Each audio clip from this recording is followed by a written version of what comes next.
Cette vidéo comporte tous les commentaires d'études sur les versets disponibles dans la Bible d'études Esprit et Vie, dans Marc chapitre 12.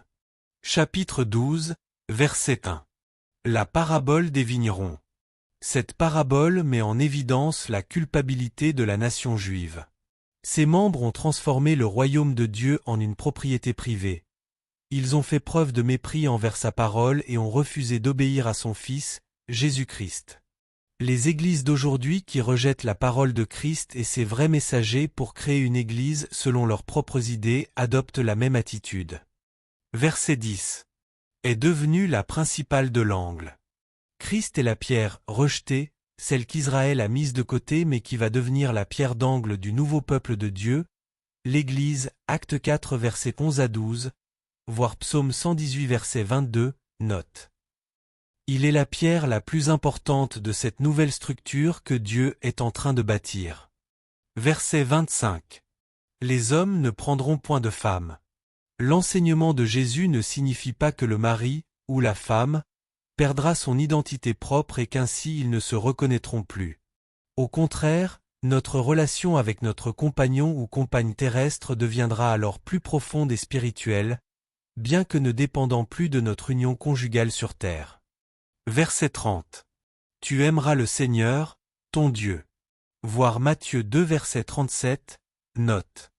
Verset 31. Tu aimeras ton prochain.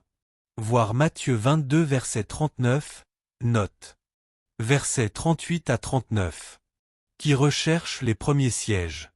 Jésus avertit ses disciples de se méfier des chefs religieux qui recherchent l'honneur et la reconnaissance de la part des autres. Il les traite d'hypocrites, Matthieu 23 versets 13 à 15, verset 23, verset 25 et verset 29, et les décrit comme des escrocs et des trompeurs dans tout ce qui touche à la justice, voir Matthieu 23 versets 25 à 28. Le Saint-Esprit et sa grâce régénératrice ne demeurent pas en de telles personnes, voir Romains 8 versets 5 à 14. S'ils continuent sur cette voie, ils ne pourront pas échapper au châtiment de la géhenne, Matthieu 23 verset 33, voir Matthieu 23 verset 13, note, voir l'article sur les faux docteurs. Verset 40. Dévore les maisons des veuves. Certains chefs religieux juifs profitaient des veuves qui ne se doutaient de rien et vivaient dans la solitude. Ils recherchaient et recevaient d'elles des offrandes exorbitantes, exploitant ainsi leur volonté d'aider ceux qu'elles croyaient être des hommes de Dieu. Par la tromperie et la fraude, ces chefs religieux arrivaient à convaincre les veuves de donner plus qu'elles ne le pouvaient, et ils vivaient ensuite dans le luxe en profitant de ces offrandes mal dirigées. On a retrouvé ce même système tout au long de l'histoire de l'Église, jusqu'à ce jour. Chaque âge a ses propres experts dans l'art de l'extorsion religieuse. Verset 42. Une pauvre veuve. Voir Luc 7 verset 13, note sur la sollicitude et l'amour particulier de Dieu à l'égard des femmes qui vivent seules, qui sont veuves ou abandonnées. Verset 42. Deux petites pièces.